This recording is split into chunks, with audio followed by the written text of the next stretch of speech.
अस्सलाम वालेकुम बच्चों, उम्मीद है आप सब लोग खैरियत से होंगे। आज हम ये चैप्टर शुरू करने जा रहे हैं। आज इसको हम डिटेल में पढ़ने वाले हैं, एग्जाम के हिसाब से तैयारी करने वाले हैं। चाहे आप ये कभी भी देख रहे हो साल में, चाहे पेपर में आपके पास 10 महीने बचे हों या फिर 10 दिन बचे हुए हैं, हम आपको ऐसे तैयारी कराने वाले हैं कि आपके है ना फेडरल बोर्ड में 90% से ज्यादा मार्क्स आए। हम आपको इंपॉर्टेंट चीजें एग्जाम्स में क्या क्या एग्जामिनर को चाहिए होता है, ये हमारा पहला लेक्चर नहीं है। तो अगर आपको कुछ चीज समझ ना आए, कंफ्यूजन हो, तो वो इसलिए क्योंकि आपने पहला लेक्चर नहीं देखा हुआ। तो भाई पहला वाला लेक्चर देख लो और ऑर्डर में चलो, बगैर शुरू के कॉन्सेप्ट्स को पढ़े हुए ये आपको कंफ्यूजन, ये पहला लेक्चर नहीं है। अगर आपको पहला लेक्चर देखना है और बाकी सारे चैप्टर्स के भी और इन सारे सब्जेक्ट्स के भी, तो भाई आप जाओ हमारे कमेंट सेक्शन में, यहाँ पे डाली हुई है 4 लिंक।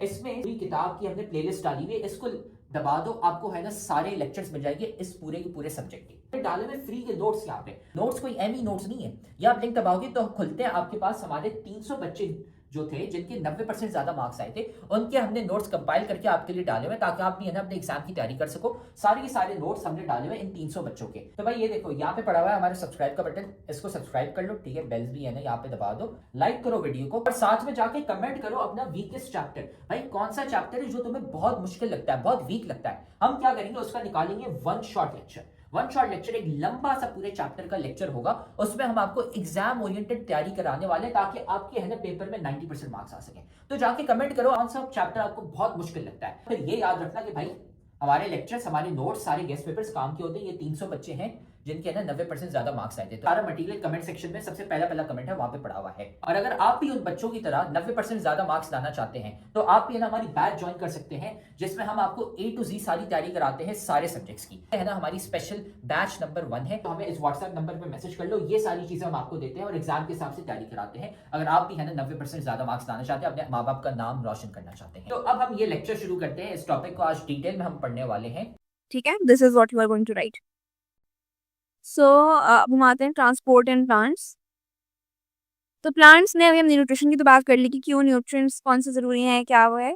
अब हम आते हैं प्लांट्स के अंदर ट्रांसपोर्ट कैसे होती है। ठीक है, प्लांट्स में जाहिर है हमें ये बात भी पता है कि फोटोसिंथेसिस जब होता है तो फोटोसिंथेसिस से बनता है ग्लूकोज, और वो ग्लूकोज जो है वो उसको पूरी बॉडी में, जो सारे जो आपकी बॉडी कह रही हूँ, पूरे प्लांट में जितने भी लीव्स हैं उन सारे एरियाज में ट्रांसपोर्ट होना होता है। वो ट्रांसपोर्ट कैसे होती है, ये सारे जितने भी ऑर्गेनिक सोल्यूट्स बन रहे होते हैं प्लांट्स में, उनको प्रॉपरली ट्रांसपोर्ट करने के लिए आपके पास ये वो आता है। पढ़ते हैं क्या क्या प्रोसेस है कि क्यों जरूरी है जो ट्रांसपोर्ट, और वो कैसे होती है, कौन से एरियाज करवाते हैं, ये सारी चीजें हम discuss. You have learned the plants absorb nutrients from the soil, which are then utilized in the leaves to prepare organic nutrients by photosynthetic activity.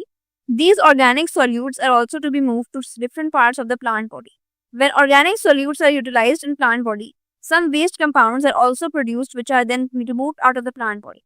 वही बात हो रही है कि ऑर्गेनिक सोल्यूट्स जो हैं जब दूसरे पार्ट्स में मूव करवाए जाते हैं, तो जब उनको मूव कराना होता है, जब वो बनते हैं और फिर उनको मूव करवाने की वजह से कुछ और चीज़ें जो कि मतलब इन अननेसेसरी होती हैं, जो मतलब होती है, उनको प्लांट रिमूव भी कराना होता है। बेसिकली मतलब जो आपकी सेल अंदर वेस्ट होता है, वेस्ट मटेरियल्स होते हैं, उनको बॉडी से वेस्ट कंपाउंड्स को निकालना भी होता है। तो ये सब चीज़ें कैसे होती हैं, all this movements of materials are generally referred to as transport in plants. जरूरी नहीं है कि सिर्फ ग्लूकोज वाली जो है उसको ट्रांसपोर्ट कहें, पूरी चीज सारी चीजें ही ट्रांसपोर्ट ऑफ प्लांट्स नहीं आ जाती है।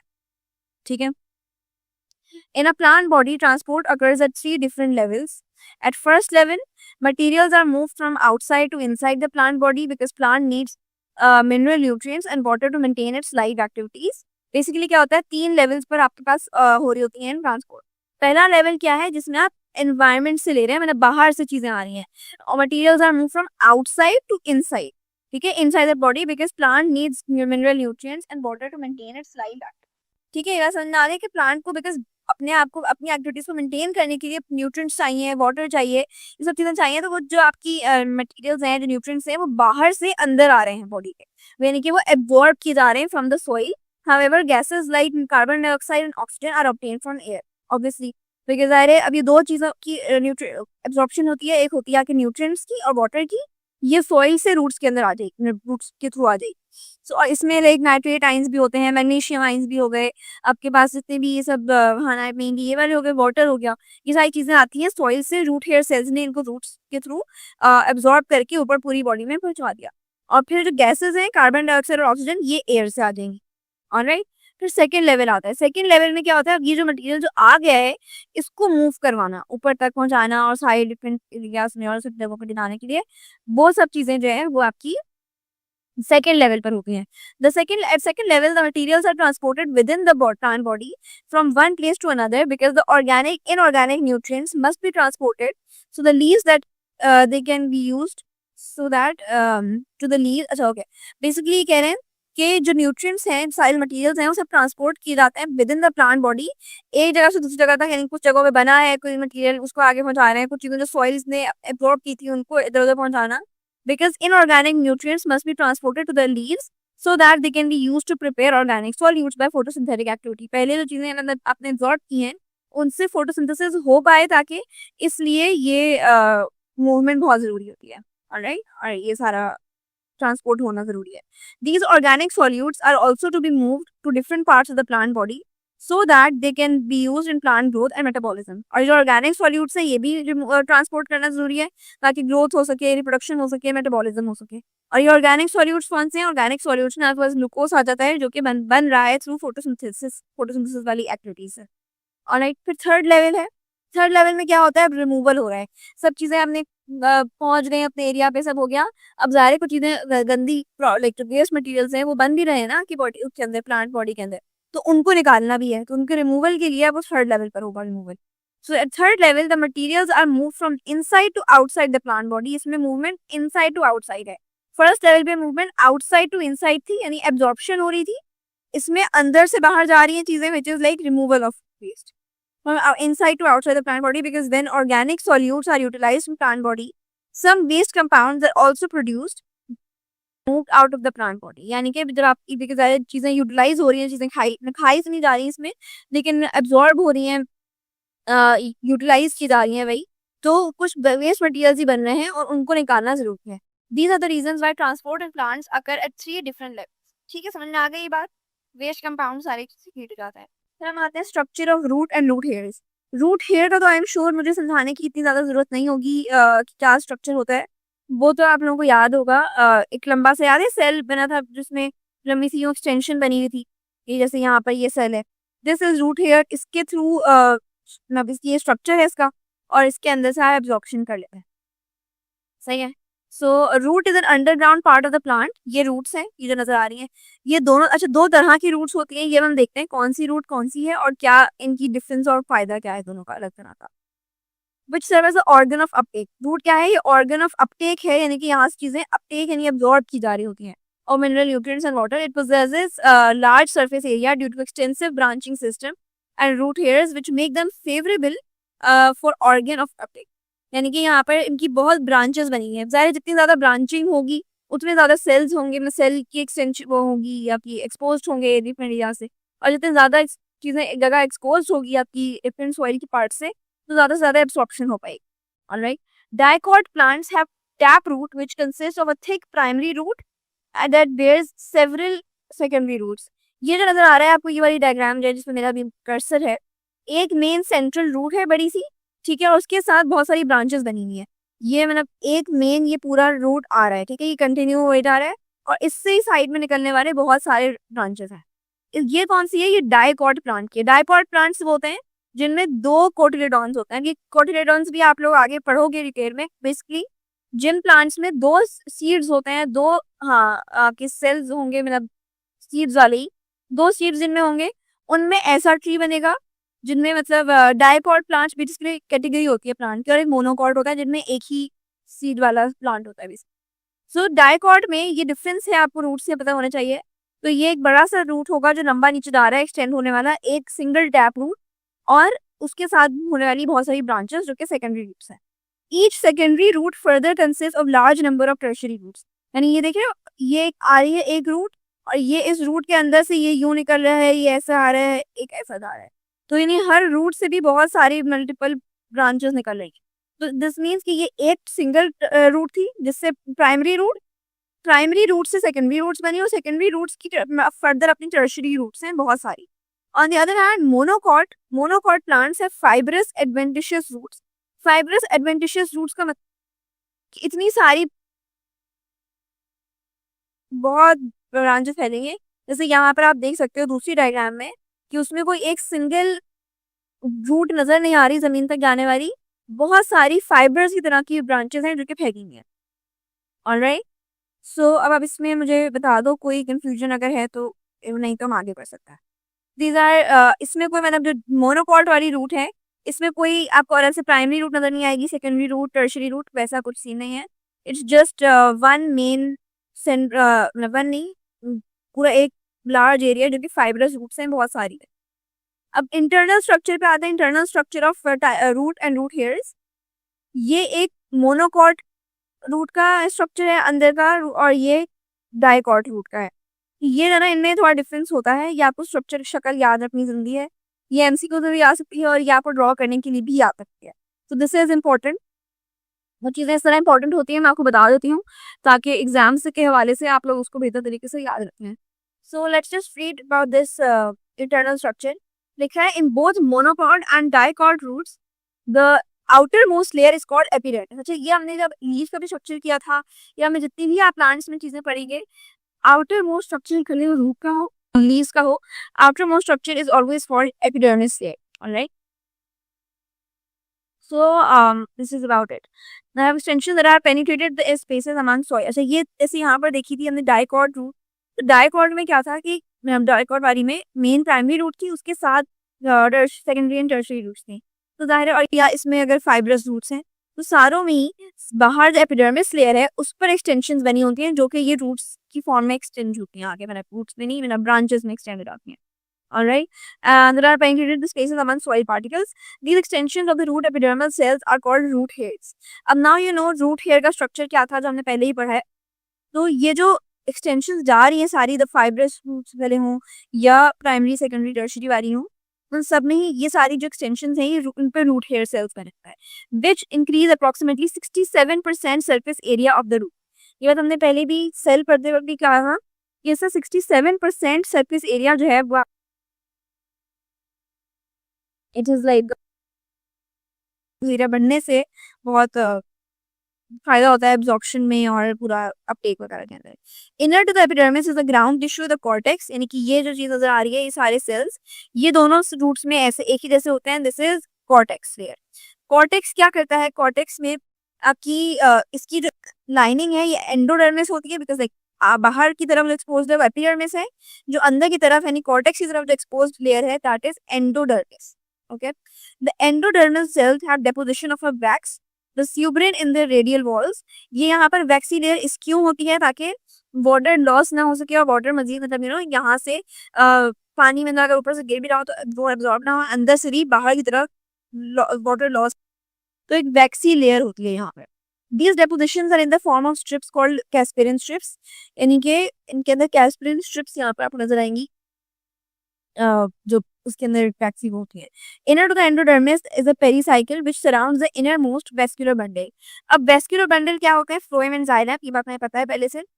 वेस्क्यूलर बंडल को जो सराउंड कर रहा है part that is called pericycle. ठीक है, ये चीज नजर आ रही है, दिस होल थिंग, ये वाला जो पार्ट है this is a pericycle which surrounds the innermost vascular bundle. The vascular bundles consist of xylem and phloem, which are arranged in the form of ring in monocot. अब ये इसमें difference आता है तो ये चीज याद रखना बहुत जरूरी है, ये एमसीक्यूज में कंफ्यूजिंग क्वेश्चंस बनकर आ सकते हैं। अगर ये एक रिंग की तरह अरेंज्ड है, यानी कि ये इस तरह से अगर आप नजर आ रहे हो, ये फ्लोएम, ये इस तरह से ये जाइलम है, एम्प्टी सर्कल्स हैं, और ये फ्लोएम थोड़े डार्क स्पॉट्स हैं, तो ये अगर इस तरह रिंग की फॉर्म में है तो ये मोनोकॉट जो है वो होगा, मोनोकॉट रूट होगा, एक सेंट्रल रूट्स में present in the form of a star. जा रही है, ये ऐसे जा रहा होगा, ये यूं करके यूं, या ये तो ये डाइकॉट रूट होगा। ये आइडेंटिफाई करने के लिए एग्जाम्स में इसे पता होना चाहिए। डाइकॉट रूट में ऐसे होता है, मोनोकॉट रूट में एक सर्कल के अंदर रिंग में फॉर्म होंगे, और जिसमें जिन सर्कल्स के अंदर आपके अंदर कोई स्पेस नजर नहीं है, मतलब एम्प्टी स्पेस होगी, यू हैव टू आइडेंटिफाई कि वो जाइलम है, और जिनमें डार्क स्पॉट्स हैं, कंसंट्रेटेड बहुत सारे सर्कल्स नजर आ रहे हैं, वो फ्लोएम होगा। ठीक है, is that real? present in the corner starship in the center of the root without any presence of pith. इनमें presence of pith नहीं होती। pith क्या है, ये यहाँ पर बीच में नजर आ रहे हैं बहुत सारे empty holes नजर आ रहे हैं, ये वाली जगह this is called a pith, और ये सिर्फ होता है मोनोकॉट के अंदर। ये डाइकोट रूट्स में नहीं होगा। Alright, now let's start with water absorption. कि वाटर एब्जॉर्प्शन का जो रूट्स वाटर एब्जॉर्ब करते हैं उसका क्या मैकेनिज्म है। सो absorption of water by roots occur by means of a passive transport mechanism called osmosis. Osmosis जो है ये it is very similar to diffusion, बस फर्क क्या है कि इसमें आ जाती है आपके पास बीच में सेमी परमिएबल मेम्ब्रेन, यानी कि अगर सेल्स के बीच में हो रही है जो वाटर मूव कर रहा है उसमें ऑस्मोसिस आएगी कि वाटर बेसिकली, और ऑस्मोसिस होता है सिर्फ वाटर का, इसमें हम सॉल्ट्स या बाकी चीज़ों की बात नहीं करते, वाटर का सिर्फ होता है ऑस्मोसिस। तो ऑस्मोसिस की अगर डेफिनेशन आपसे पूछी जाए तो दैट वुड बी कि osmosis is the movement of water molecule of higher from a region of higher concentration to a region of lower concentration through a partially permeable membrane। यहाँ पर ही उल्टा लिखा हुआ है, 1 सेकेंड ये मैं इसको कर दूँ, मैंने क्यों लिखा था ऐसा, region of higher water concentration to a lower water concentration, ठीक है। तो बेसिकली, और ये कॉन्सेंट्रेशन भी हम इसके लिए यूज नहीं करते, मीन्स ये कि वाटर पोटेंशियल का मूवमेंट होती है, region of lower water potential to region of higher water potential, और इसके बीच में आती है partially permeable membrane which is cell membrane. तो इसमें बेसिकली हम ये कहेंगे, अच्छा इसमें ना एक क्वेश्चन क्या आ सकता है आप लोगों का, which is a very valid question, कि जब बाकी सॉल्ट्स वगैरह जो हमने अभी बोला कि सॉल्ट्स जब एब्जॉर्ब हो रहे थे तो वो भी तो अक्रॉस द परमेबल मेम्ब्रेन ही हुए थे ना, कि जब सॉइल में था सारा सॉल्ट्स एंड वाटर, तो उसमें सिर्फ सॉल्ट्स एब्जॉर्ब हो रही थी। कल की क्लास में पूरा ऊपर पढ़ा कि फैसिलिटेटेड डिफ्यूजन थी या डिफ्यूजन थी, तो why are we calling that diffusion and this is osmosis. उसमें भी तो मेम्ब्रेन बीच में आ रही थी, इसमें भी आ रही है, तो फर्क दो चीजों में क्या है, एक तो बात यही है, और ऑब्वियसली वहां पर भी अकेले सॉल्ट्स तो नहीं एब्जॉर्ब हो रही थी, जब हमने सॉल्ट्स की एब्जॉर्प्शन पढ़ी उसमें भी सॉल्ट्स हमने यही कहा था कि वही सॉल्ट्स एब्जॉर्ब होती हैं जो कि वाटर के साथ आ पाती हैं, राइट। लेकिन यहाँ पर डिफरेंस क्या आ रहा है, में एक डिफरेंस है, एक दो डिफरेंसेस हैं वो याद कर लो, कि यहाँ पर हम बात कर रहे हैं अभी सिर्फ वाटर एब्जॉर्प्शन की, कि ना इसमें अब और चीजें मैंने बाकी ऑब्वियसली साथ में आ जाती हैं, इज जस्ट अबाउट वाटर। जब हम सिर्फ पानी की बात करते हैं कि पानी मूव कर रहा है तो उसमें ऑस्मोसिस आता है, और जब हम की आयंस की या गैसेस की बात करते हैं तो उसमें डिफ्यूजन आता है। एंड अनदर मेजर डिफरेंस ये है कि वहां पर चीजें मूव कर रही थी from soil to cells, right, कि सोइल से एब्जॉर्ब होकर रूट हेयर सेल के अंदर आ रहा है, यहाँ पर भी वाटर उसमें आ रहा है, लेकिन रूट के बाद वो ऑस्मोसिस जो है उसमें सेल्स, मल्टीपल सेल्स तक पानी जिस तरह पहुंचता है कि एक रूट हेयर सेल से दूसरे रूट हेयर सेल तक पहुंचना, एंड उसमें बीच में प्लाज्मोडेस्माटा के थ्रू होते हुए पहुंचना, उसके लिए हम ऑस्मोसिस यूज करते हैं, इसीलिए बीच में मल्टीपल सेल मेम्ब्रेन्स आती हैं। तो जहाँ पे सेल मेम्ब्रेन्स का जिक्र होता है वहां पर जैसे एपिडर्मल सेल से अक्रॉस की होकर जाएंगी तो उसमें उनको सिलेक्टिव मेम्ब्रेन है, यानी कहीं पर पानी रुक रहा होगा कहीं पर जाने देगा, तो उसके लिए ऑस्मोसिस आता है, and that is water absorption का मैकेनिज्म। ये सॉल्ट्स का मैकेनिज्म अलग है थोड़ा सा इससे, और ये वाटर का अलग है। तो पानी की जब बात आएगी तो यहाँ पर हम बात करेंगे ऑस्मोसिस की, not of diffusion. Okay, passive transport mechanism called osmosis. This is the movement of water molecules through a partially permeable membrane from an area where they are more concentrated to an area where they are less concentrated. If water moves to a cell into a cell through osmosis, अगर पानी जो है osmosis के through cell के अंदर आएगा तो हम इसको क्या कहेंगे, एंडोस्मोसिस। ठीक है, बेसिकली ये कह रहे हैं कि अगर अभी मूवमेंट हो रही है सेल के बाहर से अंदर तक, ठीक है, अगर चीज बाहर से अंदर आ रही है तो उसको कहेंगे endosmosis. Endo means in, inside. तो अगर बाहर से या अंदर से बाहर जा रही है, जो move out of the cell, यानी एग्जिट हो रही है चीज, तो उसको हम कहेंगे एक्सोस्मोसिस। ठीक है, इनसाइड को इनसाइड जब होती है that is referred as endosmosis, और एग्जिट जब हो रही है कोई चीज तो उसको कहते हैं exosmosis. Alright, this is it. In the epidermal cells of root, the cell wall allows water and minerals to pass through freely. यानी जो एपिडर्मल सेल्स होती हैं रूट्स की, उनकी जो सेल वॉल है उसको वाटर को आराम से पास करने देती है, लेकिन जो सेल मेम्ब्रेन है वो बिकॉज सिलेक्टिवली परमेबल होती है तो उसमें कुछ चीजें आने देती है which is certain substances from solution to pass through. Water entering the epidermal cells follows the concentration gradient, moving through the cortex, endodermis, pericycle and finally into the xylem vessel. Alright, तो यानी कि वो cortex से होकर endodermis से आती है, फिर फाइनली जाइलम वेसल तक आती है। अभी तक हमने जितनी चीजें पढ़ी वो सब बेसिक थी। अब जो है जो मेन इसका काम है वो जो चीज लाइक बाकी वाटर एब्जॉर्प्शन हो गई, सॉल्ट्स की एब्जॉर्प्शन हो गई, लेकिन जो पहुंचता है जहाँ पर, जो मेन गोल था, द मेन प्रोसेस जो है वो है ट्रांसपायरेशन का। तो now let's start with transpiration. Okay, and transpiration क्या प्रोसेस है बेसिकली? अभी हम जो बात कर रहे थे, लाइक आपने अभी इसकी वाटर एब्जॉर्प्शन वगैरह में भी अभी तक ये चीज़ें एब्जॉर्प्शन हो रही थी, कि चीज़ें बाहर से अंदर से बाहर एब्जॉर्ब की जा रही हैं, कि भले पानी प्लांट्स हैं वो पानी को एब्जॉर्ब कर रहे हैं, सॉल्ट्स को एब्जॉर्ब करें, बट इट्स ऑल एब्जॉर्प्शन। ठीक है, ट्रांसपायरेशन में एब्जॉर्प्शन नहीं होती। ट्रांसपायरेशन एक ऐसा प्रोसेस है जिसमें रूट से लेकर वाटर जो है वो ऊपर तक मूव करता है, जो कि मतलब जहाँ उसकी जरूरत। ठीक है, ऊपर से मेरा मतलब ये है कि लीव्स और स्टेम्स और ब्रांचेस और जहाँ पर इसकी जिस वाटर की और सॉल्ट्स की जिन एरियाज में जरूरत है वहां तक वाटर को पहुंचाया जाए। अब अगर ये काम भी हम करते कि ये डिफ्यूजन से हो जाए, उसमें से हो, तो बहुत टाइम लगता उसमें, और वो इतना एफिशिएंट नहीं होता। ऊपर लीव्स तक तो बहुत ही मुश्किल से पानी पहुंच पाता, बिकॉज बीच में इतने सारे सेल्स होते हैं, उन सब में इक्वली मतलब ऑस्मोसिस और डिफ्यूजन के साथ नहीं हो पाता। तो इसलिए एक प्रोसेस हमारे पास है जिस प्रोसेस को हम कहते हैं ट्रांसपिरेशन। और ट्रांसपिरेशन एक ऐसा प्रोसेस है जिसमें आपका जो वाटर है वो वेपर्स की फॉर्म में ऊपर की तरफ जाता है, और मतलब इसमें बेसिकली पुल होती है, जैसे हम कहते हैं ना कि ट्रांसपिरेशन पुल इसको रेफर किया जा रहा होता है। तो अब स्टार्ट करते हैं इसको पढ़ना। It's a very important process. अगर इसमें कोई कंफ्यूजन कहीं पर भी आए तो प्लीज पूछ सकते हैं। अच्छा, ये मैं एक डायग्राम मिस कर गई थी, मैं आपको दिखा देती हूँ। ये देखो, ये इस तरह पूरा प्लांट होता है, ऊपर आपको दरख्त नजर आ रहा है, नीचे उसकी रूट्स हैं, ब्रांचेस हैं। इन रूट्स में इस तरह देखो, ये एक रूट की ब्रांच है जो कि पानी तक जा रही है सॉइल में। ये सारे सॉइल पार्टिकल्स हैं, वाटर है उनमें, एयर है थोड़ी सी, और कुछ सॉल्ट्स वगैरह भी होंगे। अब ये जो वाटर है ये इस तरह से आहिस्ता आहिस्ता इनकी जो ब्रांच की सारा जो सरफेस एरिया एक्सपोज्ड है उससे एब्जॉर्ब होकर ब्रांच के अंदर आएगा और ब्रांच से ऊपर चला जाएगा। Alright, now let's start with transpiration. You have learned that plants absorb water from the soil by the roots. ठीक है, सारे plants जो हैं वो पानी को absorb करते हैं रूट से। This absorbed water moves in the aerial parts of the plant, from where the most of this water, approximately 99%, has been lost in the form of vapors into the atmosphere. पानी जो है, जो इतनी मेहनत सारी पूरा absorb किया गया है, एब्जॉर्ब होता है, वो उनमें से 99% जो पानी है वो एब्जॉर्ब वाटर वेपर्स की फॉर्म में हवा में वो लाइक वो मूव कर जाता है और बिल्कुल मतलब लॉस्ट हो जाता है। एक सारा आप जो है ना उसको आप कहते हैं कि एटमॉस्फेयर में वेपर्स की फॉर्म में पूरा पानी उड़ जाना। सो इसको मतलब इवेपोरेशन भी नहीं कहेंगे, यानी उड़ना भी नहीं कहेंगे कि ऐसे उड़ गया। ये प्रोसेस को कहते हैं ये ट्रांसपायरेशन हो रही है, कि प्लांट से जो वाटर था वो ऊपर अगर एयर में एनवायरनमेंट में लॉस्ट हो रहा है, उसको कहीं उसका यूटिलाइज नहीं हो पा रहा, that process is called transpiration. Alright, so अब ये जिस तरह से पानी इन्वायरमेंट में लॉस होता है उसका, इसको कहते हैं हम transpiration. 90% of this loss occurs through the stomata present mainly in the leaves and some other aerial parts of the plant. अब स्टोमेटा का हमने जिक्र पढ़ा था स्ट्रक्चर ऑफ लीफ के अंदर, जो टिश्यूज वाला चैप्टर था ना, चैप्टर 5, उसमें हमने डिस्कशन की थी थोड़ी बहुत उसकी।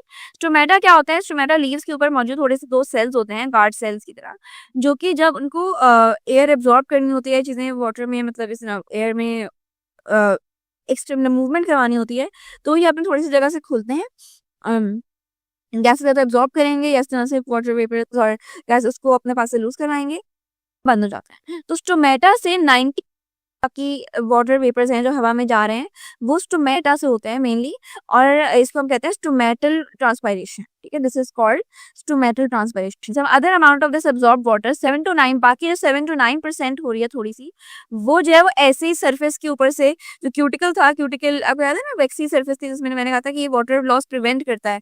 तो कभी ज़ाहिर अब पूरा तो नहीं, कम्प्लीटली प्रिवेंट नहीं कर सकता, थोड़ा बहुत वहां से वाटर भी निकल जाता है, लेकिन वो बहुत थोड़ा सा 7 to 9% होता है। A very little amount of water less than 3%, बाकी जो 3% से भी कम है, वो लेंटिकल्स से निकलता है, जो कि लेंटिकल्स क्या होते हैं? कुछ स्कार्स लाइक रीजन्स होते हैं जो आपकी लीफ के ऊपर, कभी देखा है लीफ के ऊपर या स्टेम के ऊपर, लीफ स्टेम होती है बेसिकली जो पत्तों से नीचे जाने वाली जो स्टिक सी होती है, दैट। तो स्टेम और लीफ पर जो छोटे छोटे स्कार्स कभी बन जाते हैं, लगता है कट्स लगे हुए हैं, उन पे, या इवन आपको उसके अंदर थोड़ा सा फ्लैश सा नजर भी आ रहा होता है लीफ के अंदर का, तो वो जो जगह होती है स्कार, उसको हम कहते हैं लेंटिकल्स। तो उन लेंटिकल्स से कुछ वाटर वेपर्स हैं वो एवेपोरेट हो जाते हैं और ट्रांसपायर हो जाते हैं, इसको हम कहते हैं लेंटिक्यूलर ट्रांसपायरेशन। और ये टाइम से भी कम टाइम होगा, लेकिन सबसे कम इससे होती है, और बाकी जो है वो आपकी स्टोमेटा और क्यूटिकल से होती है। फिर हम आ जाते हैं इसके एडवांटेजेस क्या उसके ऊपर के। पहले हाँ, क्या इसका काम क्या है, फ़ायदा क्या है, क्यों ये जो है ट्रांसपिरेशन ज़रूरी है? Transpiration is a vital process for the plant as it not only provides cooling to the plant but also helps to absorb the water and dissolve minerals and to move them in upward direction to the leaves. Basically transpiration में इसका मतलब ये नहीं है transpiration का, अगर आपको समझ सुन के ये लग रहा हो कि इससे सिर्फ वाटर लॉस हो रहा है, नहीं।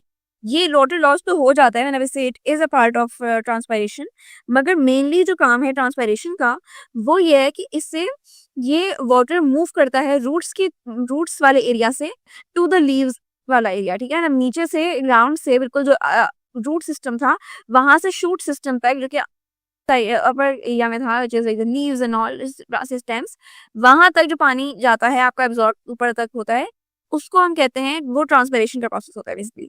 सही, अब ट्रांसपिरेशन से, बिकॉज जैसे मैंने होम्योस्टेसिस में बताया था आपको, जब हम होम्योस्टेसिस पढ़ रहे थे कि अगर बॉडी इवेपोरेट स्वेट इवेपोरेट होती है, आपकी स्वेटिंग जो होती है, हमने कहा था कि अब भले बहुत धूप में बैठे हो, गर्मी में पसीना आ जाए या जिम किया या एक्सरसाइज की हो, तो उसके बाद स्वेटिंग जो होती है, वो स्वेटिंग इसलिए ज़रूरी है बिकॉज वो आपकी बॉडी को कूल डाउन करवाती है। बॉडी अंदर से गर्म हो जाती है, अंदर की जब गर्म होती है तो वो उसके बाद जो वाटर है, मतलब आपका बॉडी की heat in the form of sweat mainly बाहर निकलती है, एंड वो उसको हम कहते हैं स्वेटिंग। ठीक है, तो वैसा ही प्रोसेस जब प्लांट्स में होता है उसको हम कहते हैं ट्रांसपायरेशन। कि ट्रांसपायरेशन से मतलब प्लांट्स, इट्स नॉट है कि गर्मी लग रही होती है उनको, लेकिन ज़ाहिर है उन्होंने वाटर यूज़ कर लिया, जितना चाहिए था उनको ऊपर तक पहुँच गया। उसके बाद कूल डाउन करने के लिए प्लांट्स को खुद भी, तो ये वाटर जो है वो इस तरह से ट्रांसपिरेशन के तौर पर निकल जाता है।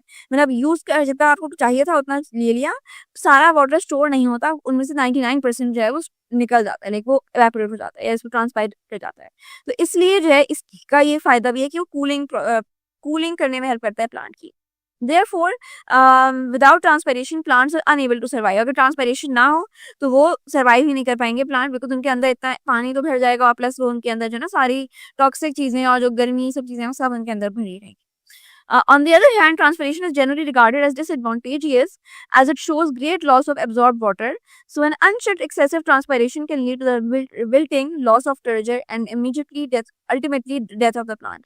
Basically, कह रहे हैं कि ऐसा भी नहीं है कि सिर्फ बहुत ज़्यादा ट्रांसपायरेशन होने से फ़ायदा ही फ़ायदा है, इसके नुकसानात भी हैं। और नुकसान क्या है, एक मेन कि बहुत ज़्यादा अगर पानी जो है आपका वो लॉस उसको मतलब निकल जाएगा प्लांट से, तो वाटर लॉस बहुत ज़्यादा हो जाएगा। और अगर मतलब ज़्यादा अनचेक्ड अमाउंट हो रहा है कि मतलब कोई प्रॉपर इसकी होम्योस्टेसिस से रेगुलेशन नहीं हो रही, तो प्लांट जो है विल्टिंग हो जाएगी। विल्टिंग कहते हैं मुरझा जाने को। कभी अगर आपने देखा हो गर्मियों में, स्पेशली पाकिस्तान या अगर दुबई से एरियाज होते हैं जहाँ पे बहुत ज़्यादा गर्मी होती है, वहाँ पर जो प्लांट्स अपने घर में लगे होते हैं, वो एट टाइम्स अगर प्रॉपरली केयर ना की जा रही है उनकी, मतलब बाकायदा जिस तरह की केयर होती है, उसके ना होने की वजह से प्लांट्स बिल्कुल ही आपको लगता है कि मुरझा गए हैं और बिल्कुल मतलब डल्स हो जाते हैं कि नीचे की तरफ हो जाते हैं, ड्राइस हो जाएंगे। उस प्रोसेस को हम कहते हैं विल्टिंग हो गई है। असल में प्लांट्स जो है थोड़े से अपराइट और ऊपर की तरफ स्ट्रेट होने वाले होते हैं, वरना लेकिन अगर वो बिल्कुल डल हो जाए, नीचे की तरफ झुक जाए प्लांट्स, तो दैट इज कॉल्ड विल्टिंग। और विल्टिंग से डेथ हो जाती है प्लांट्स की। सो इसलिए दिस इज व्हाट हैपेंस। ठीक है, अब हम बात करते हैं द रेट ऑफ ट्रांसपायरेशन। अब पहले चाहिए पढ़े थे relation of transpiration with leaf surface area. अब ज़ाहिर है जो लीफ का सरफेस एरिया है उसका भी लिंक है ट्रांसपिरेशन से, और स्टोमेटा की ओपनिंग और क्लोजिंग का भी लिंक है ट्रांसपिरेशन से। अब वो लिंक क्या है, अगर ज़्यादा सरफेस एरिया होगा लीफ का तो ज़्यादा से ज़्यादा ट्रांसपिरेशन होगी। सही है, बिकॉज कम सरफेस एरिया में कम एक्सपोज्ड एरिया है जो ट्रांसफायर करेगा, और स्टोमेटा जब ओपन होंगे तब उनकी ज़्यादा होगी, क्लोजिंग होगी तो क्लोज होंगे स्टोमेटा तो कम ट्रांसपायरेशन होगी। अब यही बात हम यहाँ पे जो लिखी है इसको पढ़ लेते हैं। देखो, as you have learn the transpiration is mainly occurring through the stomata which are present on the leaf surface. So the plants having large surface area of the leaves having more stomata show greater rate of transpiration as compared to the plants having narrow and reduced surfaces of the leaves having less stomata. सही है, जिनमें कम stomata है, जिनमें कम surface area है, उनमें कम transpiration होगी। जिनमें ज़्यादा सरफेस एरिया है, लाइक बड़े पत्ते हैं जिसके, और जैसे अगर आपने इतने आसपास देखा होगा कुछ ऐसे प्लांट्स होते हैं जैसे मनी प्लांट्स वगैरह या अलग से भी कुछ बनाना लीव्स वगैरह, उनमें बहुत बड़े बड़े सरफेस एरिया होता है, तो उनके अंदर ट्रांसपायरेशन का रेट भी बहुत ज़्यादा होता है। ऑलराइट, और इस एज कम्पेयर टू जो मिंट लीव्स है, छोटे वाले जो पत्ते जो प्लांट्स होते हैं जो बिल्कुल लाइक छोटे छोटे पत्तों वाले, उनके अंदर कम ट्रांसपायरेशन होगी। Similarly, more transpiration is generally observed in daytime.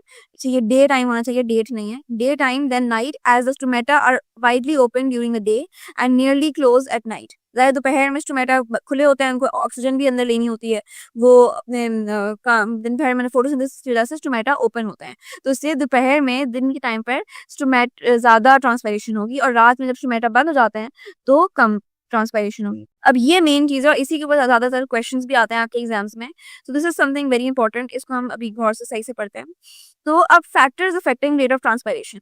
अब ट्रांसपायरेशन जो है यही प्रोसेस जिसमें पानी वाटर जो है लीव्स प्लांट से इवेपोरेट हो रहा है, वेपर सी फॉर्म में लॉस हो रहा है, वो जो प्रोसेस है वो कुछ चीज़ों से अफेक्टेड है। कुछ चीज़ों में कुछ ऐसे फैक्टर्स हैं आपके एनवायरमेंटल फैक्टर्स बेसिकली, भले टेम्परेचर हो जाए, विंड हो, ह्यूमिडिटी, आपकी लाइट, ये सारी चीज़ें इनके थ्रू पता किया गया है, इनके ऊपर इन्वेस्टिगेशन और एक्सपेरिमेंट से पता किया गया है कि इनसे कुछ फ़र्क पड़ता है ट्रांसपरेशन पर। अब वो क्या फ़र्क होता है ये भी हम देखेंगे एक-एक करके, बट ऑब्वियसली अगर मैं अभी आपसे क्वेश्चन ऐसे ही पूछूँ भी, भले अभी आपने नहीं पढ़ा हुआ, लाइक अभी हमने ये टॉपिक अभी डिस्कस नहीं किया, लेकिन ज़ाहिर है सुनकर क्या दिमाग में आता है कि अगर बहुत गर्मी होगी, बहुत ज़्यादा धूप होगी, तो क्या होगा?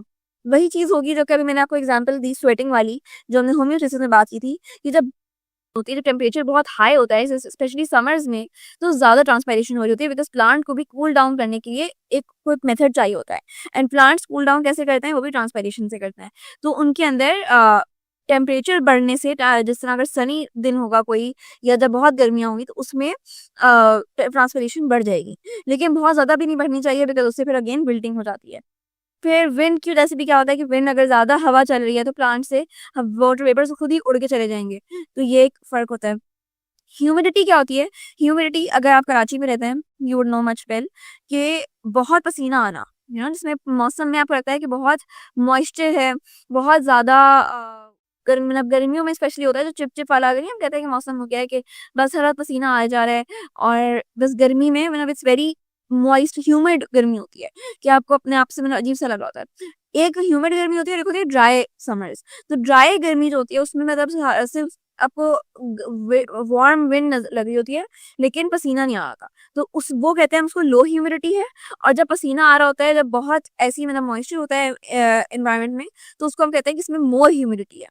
तो ह्यूमिडिटी अगर ज़्यादा होगी, यानी कि अगर आपके एनवायरनमेंट में ज़्यादा वाटर वेपर्स होंगे, हर वक्त ज़्यादा मतलब मॉइस्चर ज़्यादा होगा, तो क्या होगा बेसिकली, अगर मैं बेसिक बात करूँ, तो इन ज़्यादा वेपर्स होने से ज़्यादा बिकॉज़ वही बात होती है हर चीज़ में, डिफ्यूजन वाला कॉन्सेप्ट हर जगह अप्लाई होता है, क्या हायर कॉन्सेंट्रेशन की तरफ मूव करता है, लोअर कॉन्सेंट्रेशन की तरफ मूव करता है ना कोई भी चीज़।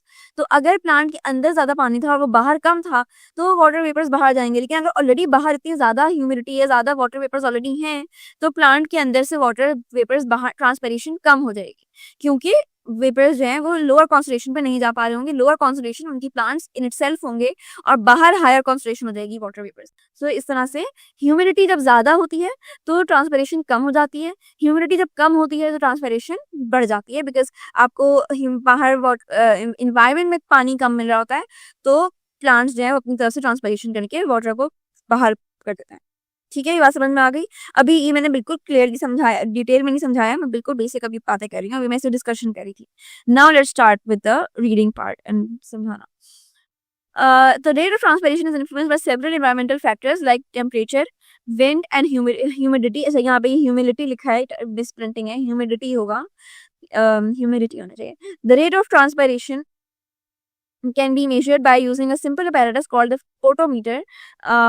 ये जो एक इंस्ट्रूमेंट है ना, इसके थ्रू आप देख सकते हैं ट्रांसपिरेशन का रेट क्या होता है, which is shown in diagram. Students under the guidance of the teachers should plan simple experimental activities. अच्छा बेसिकली अगर आप लोग अगर फोटोमीटर एक होता है स्कूल्स वगैरह में मौजूद, शायद आप लोग अभी तो शायद इस साल नहीं हो रहे होंगे लैब एग्जाम्स, मे बी अगले साल होंगे तो शायद करें आप लोग, लेकिन इस तरह का एक इंस्ट्रूमेंट मौजूद होता है। इसमें क्या होता है कि ये एक पानी का बीकर आपने रख लिया, बीच में एक कैपिलरी ट्यूब है, कैपिलरी ट्यूब कहते हैं बिल्कुल उसमें खाली सी एम्प्टी ट्यूब होती है स्ट्रॉ की तरह की, बस ये ग्लास की बनी हुई होती है, और बीच में एक एयर बबल है, यानी कि हल्का सा आपने उस पे एयर ब्लो की एंड वहीं पे छोटा सा बबल बन गया, उसको स्ट्रॉ को इस तरह से बीच में कर दिया।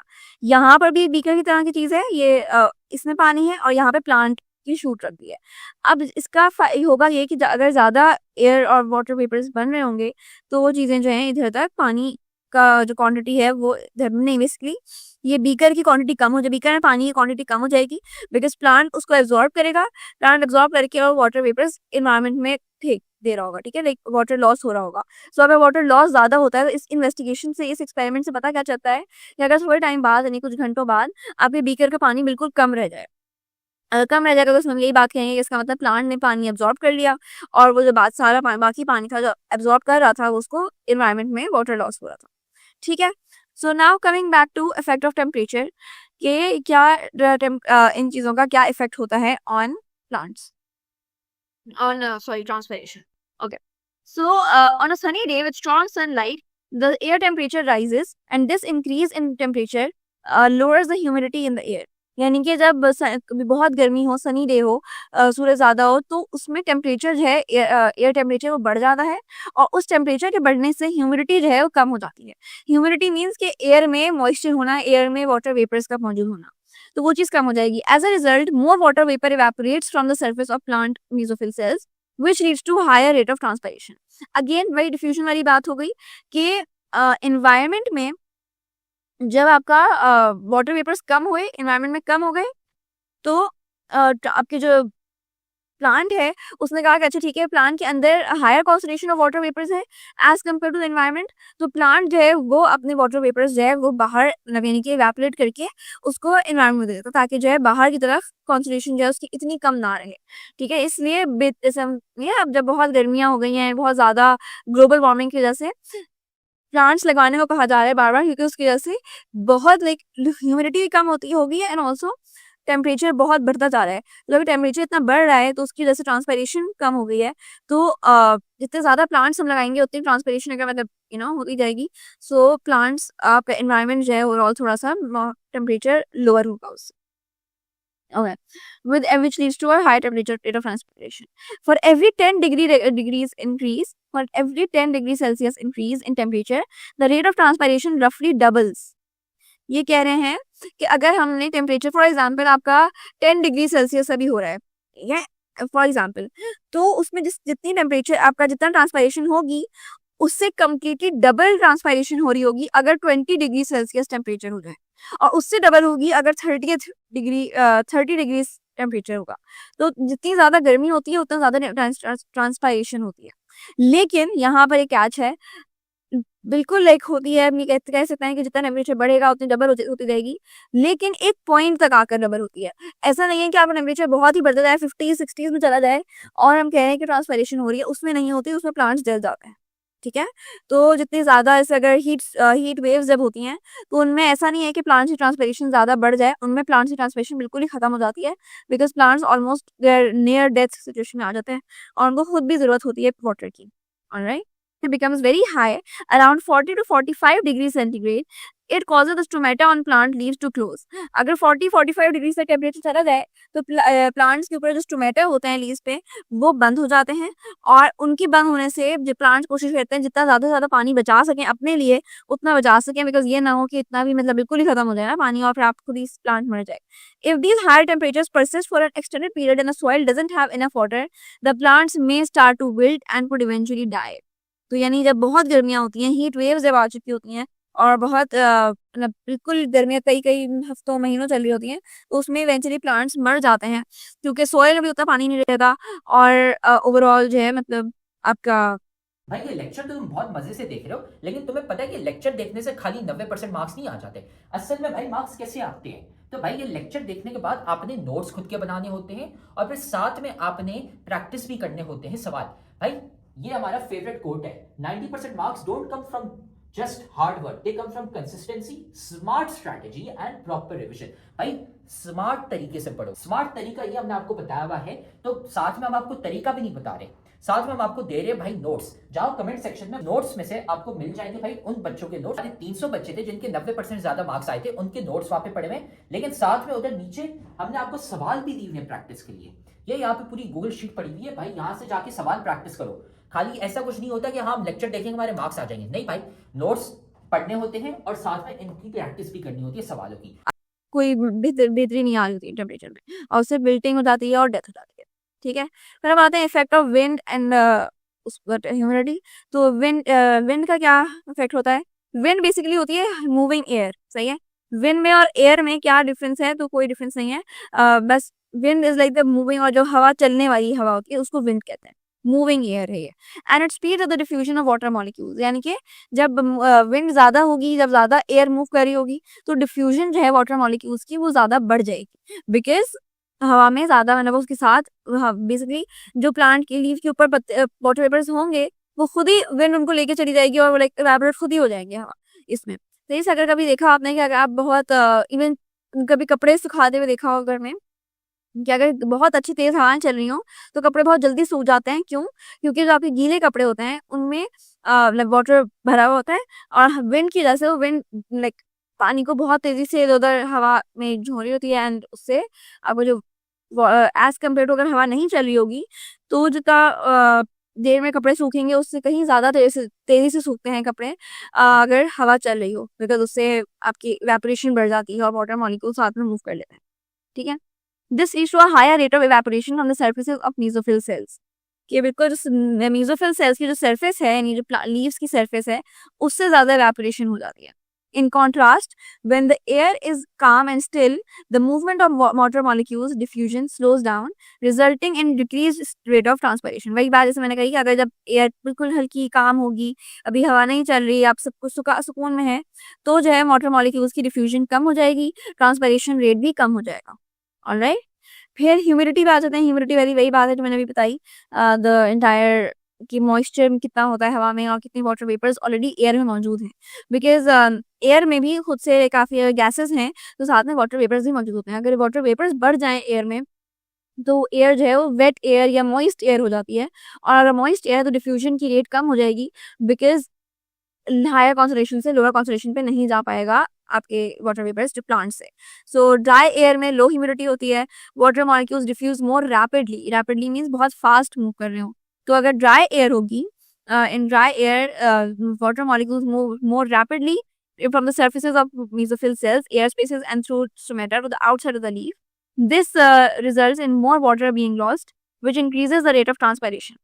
Conversely यानी कि opposite, on the opposite hand, other उसमें humid air जब होती है यानी कि जब हवा में moisture है, तो हवा में ज़्यादा पानी है, water vapors हैं, the diffusion rate slows down, leading to a significant decrease in the rate of transpiration. यानी water transpiration rate जो है बहुत कम हो जाता है.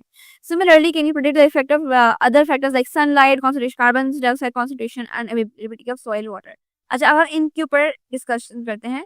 अगर आपको क्या लगता है अगर सनलाइट ज़्यादा होगी किसी दिन तो क्या होगा, कितना क्या रेट फर्क पड़ेगा ट्रांसपिरेशन के ऊपर? अगर सनलाइट ज़्यादा है सो ज़ाहिर है फिर टेम्परेचर ज़्यादा होगा, एंड ज़रूरी नहीं है टेम्परेचर ज़्यादा हो, सर्दियों में भी सनलाइट तेज़ हो सकती है, लेकिन सनलाइट अगर ज़्यादा है तो फोटोसिंथेसिस ज़्यादा हो रहा होगा तो ट्रांसपिरेशन ज़्यादा बढ़ेगी। कार्बन डाइऑक्साइड कॉन्सेंट्रेशन का क्या ताल्लुक है कि अगर हवा में ऑक्सीजन कम है, कार्बन डाइऑक्साइड ज़्यादा है, तो कार्बन डाइऑक्साइड अगर ज़्यादा होगी तो आपकी जो प्लांट है वो कोशिश करेगा कि अपने प्लांट बॉडी से ज़्यादा से ज़्यादा वाटर वेपर्स जो हैं वो बाहर निकालें ताकि एयर में थोड़ी सी कार्बन डाइऑक्साइड कॉन्सेंट्रेशन कम हो सके, तो उसमें भी ट्रांसपिरेशन लेवल बढ़ जाएगा। And availability of soil water on the rate of, availability of soil water कहते हैं कि सॉइल में कितना पानी था, अगर सॉइल में ज़्यादा पानी था ज़्यादा पानी एब्जॉर्ब होगा, और ज़्यादा पानी ऊपर आएगा तो ज़्यादा पानी ट्रांसपायर होगा। इन सब चीज़ों से ट्रांसपिरेशन का रेट बढ़ ही रहा है।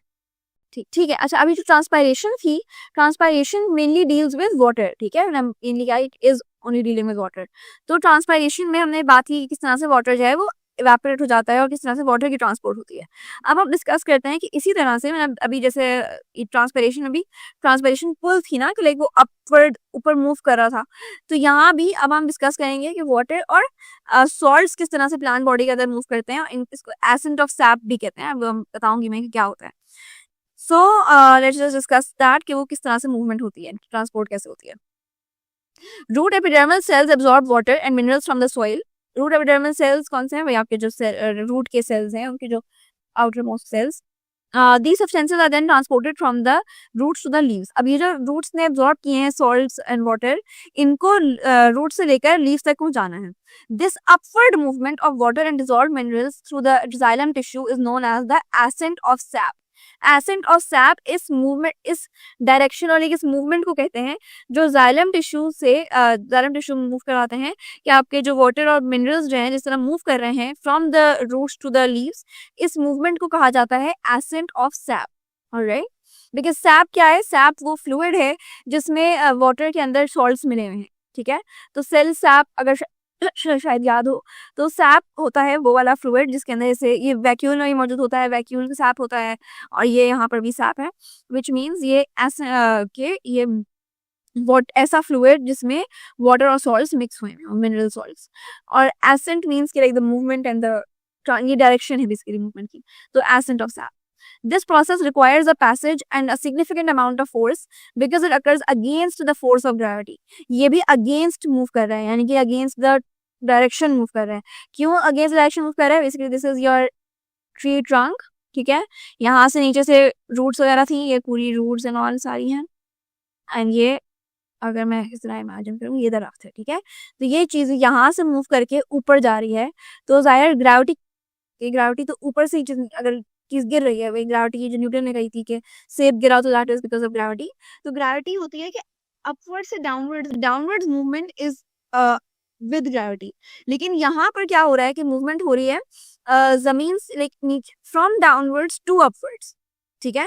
तो अगर कोई चीज नीचे से ऊपर मूव कर रही है तो इसका मतलब ये है कि वो ग्रेविटी के अगेंस्ट जा रही है। और अगर कोई चीज ग्रेविटी के अगेंस्ट जा रही है तो वो कैसे हो रही है, वो उसमें कुछ एनर्जी चाहिए होगी और इसके लिए कुछ ज़्यादा फोर्स चाहिए होगी। अब वो फोर्स क्या होती है, वो एनर्जी कहाँ से आती है, वो सब चीज़ें हम पढ़ेंगे क्या होती है।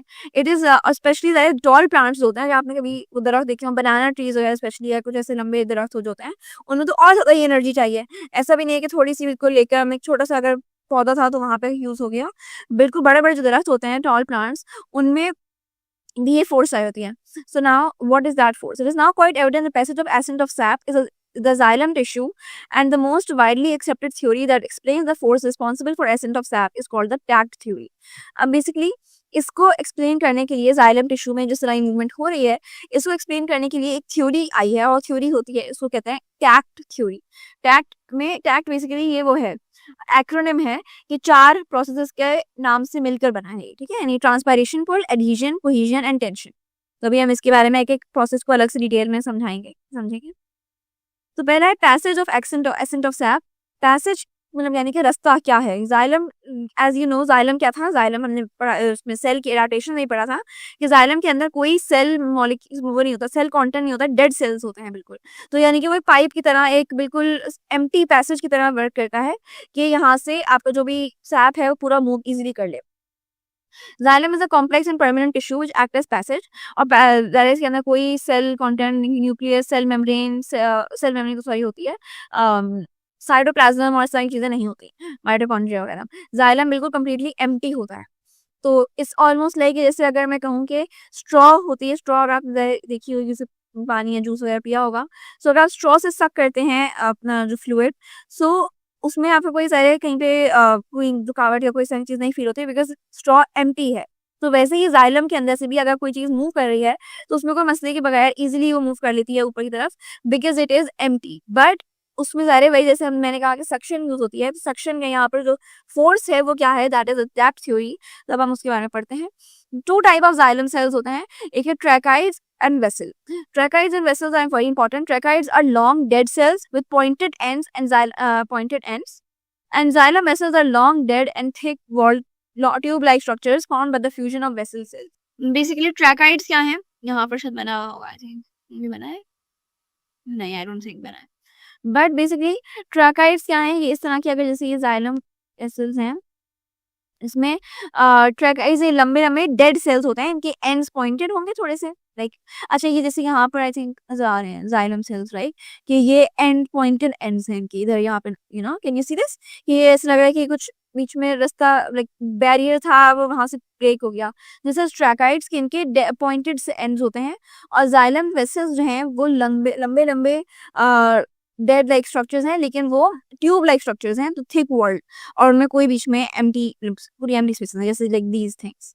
ये दिस इज जाइलम वेसल, यहाँ पे ऐसे पॉइंट किया हुआ है इन्होंने कि बीच में कोई जिसमें बैरियर्स या कोई इस तरह की चीज नहीं है अगर, तो दिस इज जाइलम और जाइलम वेसल्स, और जिसमें है वो ट्रैकाइड्स है, ठीक है।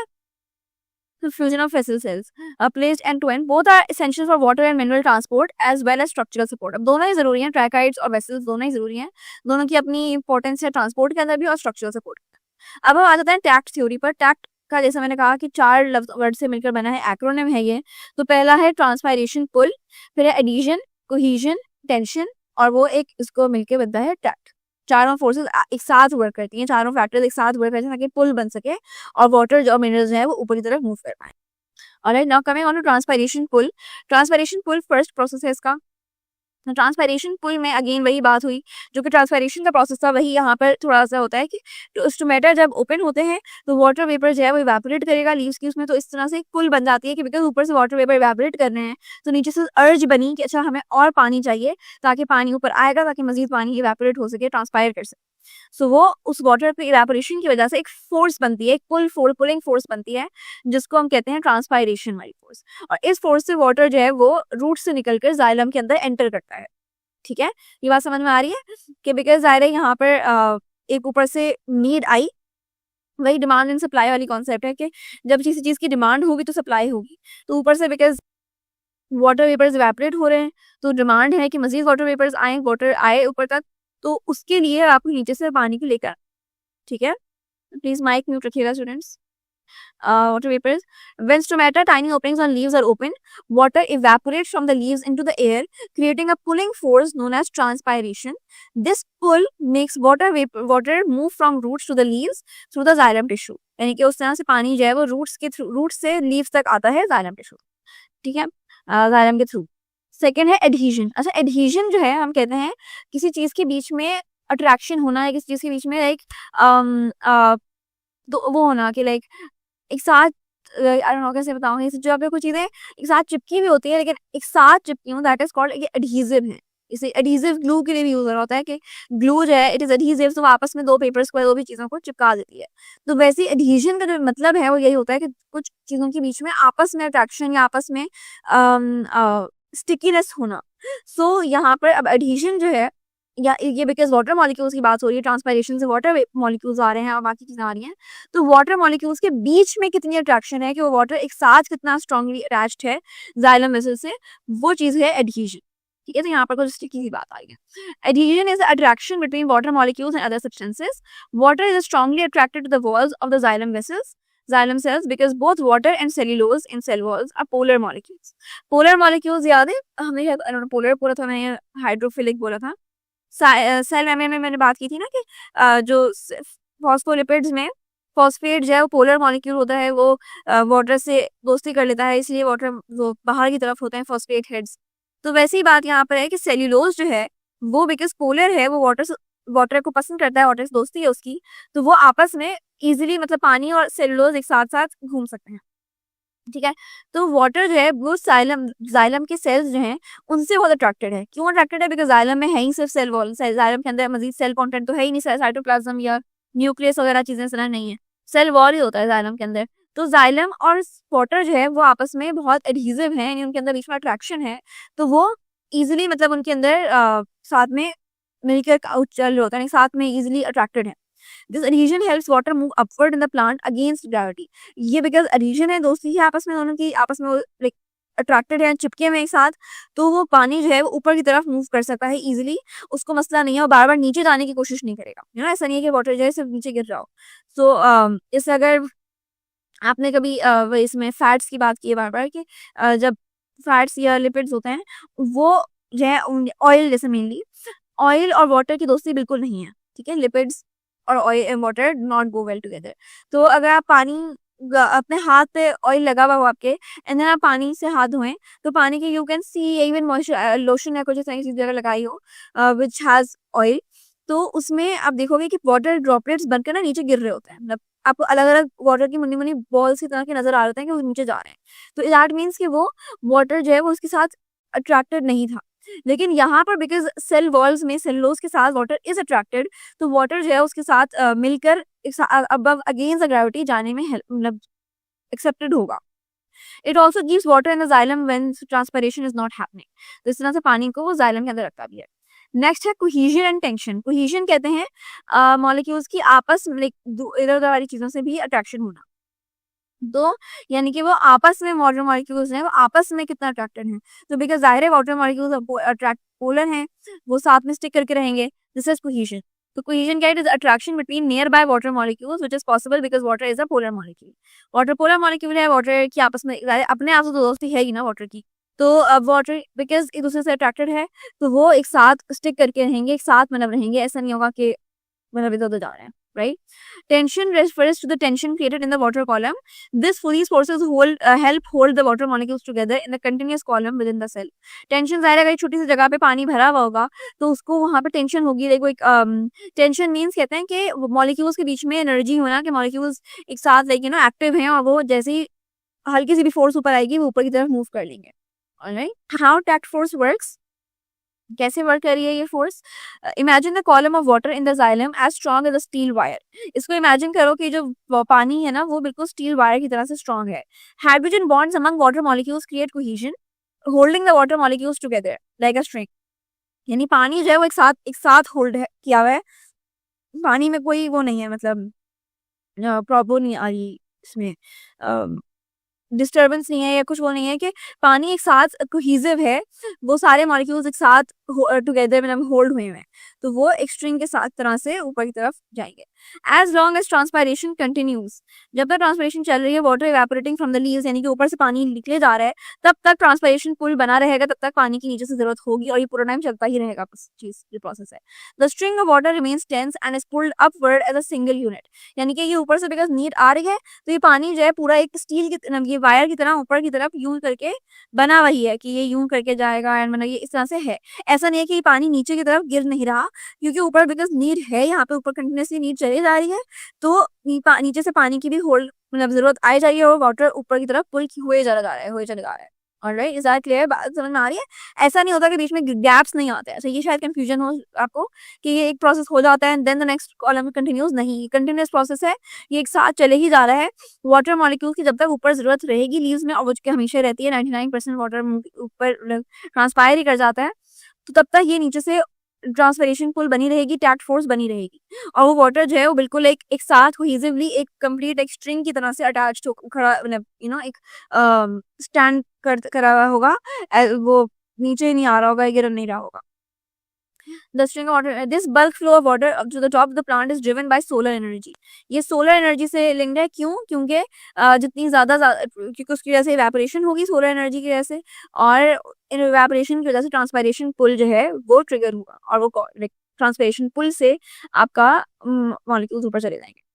ठीक है, अब हम आते हैं ट्रांसपोर्ट ऑफ सोल्यूट्स पर, ऑर्गेनिक सोल्यूट्स, जो कि ऑर्गेनिक सोल्यूट्स का मतलब ये है कि जो चीज़ें अभी खाना पकाया गया है, जो फोटोसिंथेसिस से बनी है चीज़ें फ्लोएम में, वो चीज़ें जो फोटोसिंथेसिस से लीव्स में बनी थी, वो अब फ्लोएम से कैसे बाकी पार्ट्स ऑफ द प्लांट तक पहुंची रहेगी। वहां पर मेन जो आपकी ट्रांसपोर्ट वेसल थी, वो थी जाइलम वेसल, यहाँ पर फ्लोएम टिश्यू होता है। ठीक है, तो ये थोड़ा सा दो चार मेन डिफरेंसेस हैं, ये पता होने चाहिए, ये थोड़े से एग्जाम में आ सकते हैं। तो पहली बात तो ये थी कि ज़ाहिर मटेरियल ही अलग है, ट्रांसपोर्ट हो रहा है, वहाँ पर ट्रांसपोर्टेशन की जो चीज़ मीडियम था, जो नॉन मीडियम जो चीज़ एक्चुअली ट्रांसपोर्ट हो रही थी, वो वाटर था, यहाँ पर इट इज़ ऑर्गेनिक सॉल्यूट। वहाँ पर it was from xylem and यहाँ पर it is from phloem, phloem tissue, और उस प्रोसेस को हम कहते थे ट्रांसपायरेशन, और यहाँ ट्रांसलोकेशन है। ठीक है, this are some major differences. फिर अब हम आते हैं इसमें ना, थोड़ा-सा डिफरेंट एक प्रोसेस है। इस प्रोसेस को थोड़ा गौर से सुनिएगा, और मैं और जहाँ भी क्वेश्चन हो तो please just ask on the group chat, ताकि कोई भी कंफ्यूजन लेके आगे मज़ीद ना बढ़ रहे हो। ठीक है? तो लेट्स स्टार्ट रीडिंग इट, फिर उसके बाद मैं ऐसे-ऐसे आपको बताती रहती हूँ क्या हो रहा है। जो खाना पका है, with the transport of prepared food का मतलब क्या हुआ? जो फोटोसिंथेसिस से अभी ग्लूकोज बना है, प्रिपेयर्ड फूड, जैसे खाने हम किचन में कहते हैं ना कि this is the prepared food, जो खाना पकाया गया है, यहाँ पे पकाते नहीं है, यहाँ पे वो अपना मतलब खुद ही फोटोसिंथेसिस से बनाते हैं ऑर्गेनिक सॉल्यूट्स। तो अभी ट्रांसपोर्ट कहाँ होंगे? To different parts of the plant through the phloem tissue और कॉल्ड ट्रांसलोकेशन, इस प्रोसेस को कहते हैं ट्रांसलोकेशन। अब पैसेज ऑफ ट्रांसलोकेशन क्या है? यानी ये कहाँ से गुजरती हुई जाती है? वहां पर हमारे पास जाइलम, उसमें ट्रांसपायरेशन वाले प्रोसेस में दो टाइप्स ऑफ ये सेल्स हमने देखे थे, एक ट्रैकाइड्स थे और एक वेसल एलिमेंट्स थे, राइट? ये दो जो इनकी ट्यूब्स के अंदर चीजें थी, यहाँ पर दो हैं, एक है सीव ट्यूब एलिमेंट्स और एक है कंपेनियन सेल्स। ठीक है, तो ये इनको नाम याद रखना। It is evident translocation occurs through phloem tissues which are complex and permanent plant. Sieve tube elements and companion cells are important components of phloem. And companion cells are important components of phloem. अब sieve tubes क्या होती है? sieve tubes यहाँ पर अगर आप देखो इस शक्ल से, sieve किसको कहते हैं? अगर हम सिर्फ अभी sieve की बात करें, ये जो वर्ड यहाँ पर मैंने ब्लू से भी हाईलाइट कर दिया नोट्स में, sieve, sieve कहते हैं छन्नी को। जिससे कोई चीज़ छन कर नीचे जा रही हो। इसकी सबसे कॉमन और सबसे अच्छी एग्ज़ाम्पल जो है वो सीप की लगती है, चाय की जैसे छन्नी यूज़ करते हैं ना, आई एम श्योर सबके घरों में एक ऐसी होती होगी सीप, जिसमें से मतलब आप चाय डालते हो तो पत्ती उसके ऊपर रह जाती है एंड बाकी चाय जो है नीचे आ जाती है, लिक्विड कप में आ जाता है। सो उसको कहते हैं सीव। सीव ट्यूब एलिमेंट्स क्या होंगे? ऐसे ही स्ट्रक्चर ऐसे अच्छा बेटा ट्यूब है नाम है, दूसरा लफ्ज़ है ट्यूब। तो ट्यूब का मतलब हुआ कि लंबे-लंबे कुछ ट्यूब लाइक स्ट्रक्चर्स हैं, ठीक है? और सीव ट्यूब है तो उसका मतलब है कि लंबे स्ट्रक्चर्स जो हैं like long tube like structures हैं, लेकिन उनमें कोई सॉरी इस तरह से छन्नी की तरह के कुछ होल्स बने हुए हैं जिनसे मॉलिक्यूल्स गुजरेंगे। अब ये क्यों ज़रूरी है? बिकॉज़ ज़ाहिर है जब आप ऑर्गेनिक सॉल्यूट बना रहे हो, उसको एक किसी और जगह तक पहुँचाने के लिए बीच में कुछ होल्स तो होने चाहिए। वहाँ तो मसला नहीं था बिकॉज़ अब चीज़ें वाटर जो है वो डिफ्यूज़ भी हो जाता है आराम से सेल मेम्ब्रेन के अक्रॉस। इसके लिए कि सिर्फ़ आप मॉलिक्यूल्स को उस डिफ्यूज़न पे नहीं रख सकते, सेल मेम्ब्रेन के अक्रॉस मूव करने पे नहीं रख सकते। सिव ट्यूब होना सिव इसलिए ज़रूरी है ताकि वो चीज़ें आराम से ईज़िली मूव कर सकें from one part of the sieve tube element to the other part. ठीक है? तो ये इस तरह की शक्ल है। ऊपर से ये वाले एलिमेंट्स इस तरह के आ रहे हैं, सारे आपके पास वो सुक्रोज़ और जो ऑर्गेनिक सॉल्यूट्स बने हैं, यहाँ तक आते हैं। अभी हम ये प्रोसेस पूरा पढ़ेंगे, बट हम जस्ट लेते हैं अभी हम सिर्फ सीप ट्यूब एलिमेंट्स की बात कर रहे हैं, तो बाकी पूरे प्रोसेस पे ट्रांसलोकेशन पे अभी कंफ्यूज़ नहीं। तो ये चीज़ें यहाँ से मॉलिक्यूल्स इधर बनकर आए और ये बनके ये छन के नीचे जा रहे हैं कि जो चीज़ें रेलेवेंट हैं, चीज़ें जानी चाहिए आगे, वो सिर्फ जा रही हैं। ठीक है? ये जैसे सीप tube elements. They are long tube-like structures that transport organic solutes like sucrose throughout the plant. Since sieve tube elements lack nuclei, इनके अंदर भी न्यूक्लियाई नहीं होते, ये न्यूक्लियस वगैरह नहीं होता। lack nuclei, companion cells next to them control their function. इसीलिए because ज़ाहिर फ्लोएम में भी और जाइलम में भी ये इस तरह के सेल मॉलिक्यूल्स जो है वो ज़रूरी मतलब वो नहीं होते सारे जो आपकी मेन फंक्शनिंग के लिए ज़रूरी मॉलिक्यूल्स हैं ना, जैसे कि या न्यूक्लियाई हो गया या साइटोप्लाज्म और सारी चीज़ें, तो इनके साथ कुछ कंपेनियन सेल्स होते हैं। अब कंपेनियन सेल्स ये साथ में आपको नज़र आ रहे होंगे, ये ब्लू कलर के जो सेल्स हैं, इनके अंदर एक न्यूक्लियस नज़र आ रहा है। ये न्यूक्लियस क्यों ज़रूरी है? बिकॉज़ आपके फंक्शंस कंट्रोल कौन करता है? हमने जब सर चैप्टर नंबर 3 में पढ़ा था कि न्यूक्लियस का फंक्शन क्या था कि कंट्रोल सेल एक्टिविटीज़। तो ये भी तो सेल एक्टिविटी है ना, कि ये चीज़ मूव कर रही है, ट्रांसपोर्ट हो रही है, ट्रांसपोर्ट एक एरिया से दूसरे एरिया तक की चीज़ें जा रही हैं, आपस में कम्युनिकेशन नहीं हो पाएगी अगर करने न्यूक्लियस में होगा, पता नहीं चलेगा कहाँ तक पहुँचना है, क्या करना है। तो एक मतलब मॉनिटर की तरह से ना आपके पास कंपेनियन सेल्स होते हैं साथ में जो कि गाइड कर रहे होते हैं कि अब क्या होना है, अब क्या होना चाहिए, इस तरह की सब चीज़ें। ठीक है? सो कंपेनियन सेल्स साथ में होते हैं तो फंक्शंस कंट्रोल कराते हैं, to control their functions. Together sieve elements and companion cells act as conducting channels for moving organic solutes. ये दोनों मिलकर एक कंडक्टिंग चैनल बनाते हैं। कंडक्टिंग चैनल होता है जैसे एक ऐसा चैनल, एक ऐसा रास्ता जहाँ से वो चीज़ें गुज़र सकें, कंडक्ट हो सकें। ठीक है? This is just about it. तो पैसेज ऑफ ट्रांसलोकेशन समझ में आ रही है बात? कि 2 तरह के टिश्यूज़ होते हैं हमारे पास, एक है सिव ट्यूब एलिमेंट्स और कंपेनियन सेल्स। सिव ट्यूब एलिमेंट्स का काम बस ये है कि उनके थ्रू ऑर्गेनिक आपके सॉल्यूट्स बने हैं, फिर जो सुक्रोज़ वगैरह है, वो गुज़र सके। और कंपेनियन सेल्स इसलिए होते हैं कि वो इस फंक्शन को, ये जो सिव के साथ में गुज़रने वाली चीज़ें हैं, इस प्रोसेस को ईज़िली स्मूथली गुज़रवा सकें। ठीक है? नेक्स्ट है डायरेक्शन ऑफ ट्रांसलोकेशन। अब वहाँ तो हमने पता था कि अगेंस्ट द ग्रेविटी जा रही है चीज़ें ट्रांसपायरेशन पुल में, बिकॉज़ वो ऊपर तक पहुँचाना था ना, एक आपको रूट्स से लेकर अब्ज़ॉर्ब करके लीव्स तक और ऊपर बिल्कुल टॉप तक पहुँचाने के लिए चीज़ें हो रही थी। अब इट्स थोड़ा डिफरेंट। तो अब इसमें हमारे पास ट्रांसलोकेशन में क्या होगा कि किस तरह से मूवमेंट होती है, ये सिर्फ अप और डाउन नहीं होती, इसमें हम कहते हैं कि ये सोर्स टू सिंक जाती है। अब बिकॉज़ ऐसा भी हो सकता है, बहुत दफ़ा ऐसा क्या होता है कि हम ऐसे याद कर लें, आप लोगों ने अभी एग्ज़ाम्स के टाइम पे जिसने पता है कि मैंने अपने टाइम पे भर्ती की थी, कि हम ऐसे सोचते हैं कि ज़ाहिर है लीव्स तो ऊपर होता है और रूट्स और स्टेम्स वगैरह तो नीचे होता है। तो हम दिमाग में खुद ही अपनी ऐसी सिचुएशन बना लेते हैं कि रूट से वो लीव्स से लेकर ये सब चीज़ें दूर-दूर जा रही हैं, तो अप टू डाउन होगी मूवमेंट। ऐसा नहीं होता। इसलिए नहीं होता बिकॉज़ कुछ पत्ते ऐसे होते हैं, कुछ ऐसे प्लांट्स भी होते हैं, शायद आपने देखे हों कि श्रब्स वगैरह से जो घर के आस-पास जो किसी में जैसे ग्रास भी है, उसमें तो बिल्कुल टॉप पे ही बन रही है चीज़ें, एक जगह बन रही है और वहीं पर ही ट्रांसपोर्ट भी हो रही है। तो ऐसी जगहों पे क्या होता है, एंड बहुत सारे प्लांट्स ऐसे होते हैं जो बड़े-बड़े दरख्त जिनके हैं, तो उनमें लीव्स ऊपर भी है, लीव्स नीचे भी हैं। तो लीव्स बिल्कुल लाइक उन लीव्स के मुकाबले में रूट्स और स्टेम्स, रूट्स तो नहीं, स्टेम ऊपर है, ब्रांचेज़ ऊपर हैं। तो इस तरह के आप उसमें ये इस तरह दिमाग में आपने बिठाना नहीं कि टॉप से डाउन आ रही है, कि अगर वहाँ पर मतलब हम यूजुअली क्या करते हैं बच्चे पढ़ते हुए कि ट्रांसपायरेशन और ट्रांसलोकेशन को कंप्लीटली ऑपोजिट समझ लेते हैं कि वहाँ पर अगर मूवमेंट डाउन टू अप थी तो यहाँ पर अप टू डाउन होगी। तो ऐसा नहीं है, इसकी मूवमेंट को याद रखने के लिए हम एक टर्म यूज़ करते हैं, वो है सोर्स टू सिंक। कि सोर्स एक होती है और एक सिंक होता है कि वो चीज़ कहाँ से बन रही है। सोर्स कहते हैं कि जिस जगह से कोई चीज़ निकलती है, या मतलब जहाँ से उसका स्टार्टिंग पॉइंट है, ये कोई चीज़ कहाँ से जा रही है, तो ये मतलब इसकी सोर्स है कि ये चीज़ यहाँ पे बन रही है, यहाँ से जाना है उसको आगे। और सिंक वो एरिया है जो चीज़, वो जगह जहाँ पे वो आपका अपने जो एरिया, मतलब जो भी चीज़ पहुँचनी है, वो जहाँ पहुँचेगी दैट इज़ सिंक। ठीक है? तो हम ट्रांसलोकेशन की डायरेक्शन को क्या कहेंगे? इट हैज़ वेरियस डायरेक्शंस, मगर it is usually from a source to sink. तो सोर्स होती है जिस जगह सप्लाई कर रही है फूड, जैसे कि फॉर एग्जांपल लीव्स, जहाँ पे वो आपका खाना पक रहा है, जैसे कि जहाँ पे फोटोसिंथेसिस होने के बाद लीव्स में सुक्रोज बनता है। तो आपके पास लीव्स क्या हो गए? लीव्स हो गई सोर्स। ठीक है? और वो खाना यूजुअली कहाँ जाता है? वो रूट्स में जाता है, वो स्टेम्स में जाता है, वो ब्रांचेस में जाता है, वो बाकी एरियाज में जाता है। तो उस जगह को हम, बाकी जगहों को कहेंगे कि ये सिंक है। तो sink uses food like roots, storage organs, leaves are sources, fruits are sinks. ठीक है? यानी कि हम कंफ्यूजन ये भी हो जाती है कि हमारे पास अगर लीफ सोर्स है तो फ्रूट भी सोर्स हो सकता है। तो फ्रूट सोर्स नहीं है, क्योंकि फ्रूट हम, क्योंकि दिमाग में यूजुअली, ये मैं इसलिए कह रही हूँ बातें, आई नो कि आप लोग के दिमाग में ये बातें आई भी नहीं, मैं कंफ्यूजन शायद क्रिएट कर रही हूँ, आई एम सॉरी, लेकिन आई एम जस्ट टेलिंग कि अगर किसी के दिमाग में कंफ्यूजन है कि फ्रूट सोर्स होगी, क्योंकि फ्रूट स्वीट होता है, फ्रूट जो है प्रोडक्ट है, लाइक फ्रूट फ्रूट पकता है, तो ऐसा नहीं है। फ्रूट यहाँ पर प्लांट्स का एंड रिजल्ट है कि उन्होंने पूरी फोटोसिंथेसिस की, उनका रिप्रोडक्शन वाला प्रोसेस हुआ, and and result is the fruit. तो फ्रूट आपकी सोर्स नहीं होती। फ्रूट्स हमारी ही सोर्स है, लाइक एनिमल्स की, ह्यूमंस की। हम लोग फ्रूट को एज अ फूड आइटम, या मतलब इनपुट आइटम लेते हैं, लेकिन जो प्लांट्स हैं उनके लिए फ्रूट्स क्या है? वो सिंक है। फ्रूट्स हो गए, वेजिटेबल्स हो गए, फ्लावर्स हो गए, ये सारे सिंक्स हैं कि ये जगह, वो ये जगह, सारी वो चीज़ जगह है जहाँ पर ये सारी सुक्रोज जो है वो लेकर पहुँचती है। सुक्रोज वहाँ पहुँचेगी ताकि वहाँ से उसको एनर्जी ले और फिर वो आगे ग्रो कर सके। ठीक है? तो लीव्स क्या होते हैं? Leaves are sources and fruits are sinks, and stems and roots can act as both.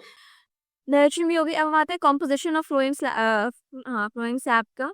तो फ्लोएम सैप क्या होती है चीज़? सैप हमें पता चल चुका है, वो फ्लूइड है जिसके अंदर सारी चीज़ें जाके सोल्यूट्स वगैरह मिक्स होते हैं, तो वो होता है।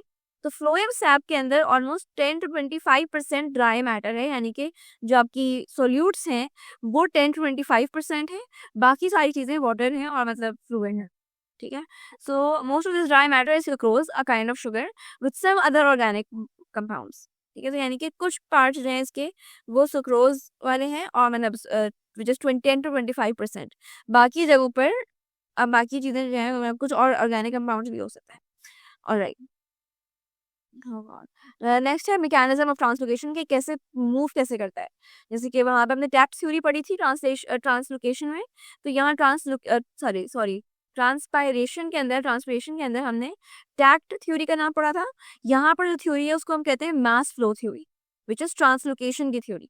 दोनों में कन्फ्यूज़ नहीं होना। अच्छा, इसको याद करने के लिए एग्ज़ाम्स के लिए I am just giving you a tip कि मतलब एक ही पेपर के ऊपर नोट्स जहाँ बना रहे हो, वहाँ पर एक लाइक पेज को डिवाइड करके कंपैरिजन वाली तरह से लिख लेना, ताकि समझ में आ जाए कि किस चीज़ के अंदर क्या हो रहा होता है और किसके अंदर क्या हो रहा होता है। तो जस्ट लाइक मेक दिस, बीच में एक लाइन बनाकर ना दोनों के कंपैरिजन वाला पढ़ लेना कि ट्रांसपायरेशन में यही चीज़ें होती हैं, ट्रांसलोकेशन नहीं होती है। तो ट्रांसपायरेशन की थ्योरी का नाम है टैक्ट थ्योरी, जिसमें ट्रांसपिरेशन, पुल, एडहेजन, कोहेजन और टेंशन होती है।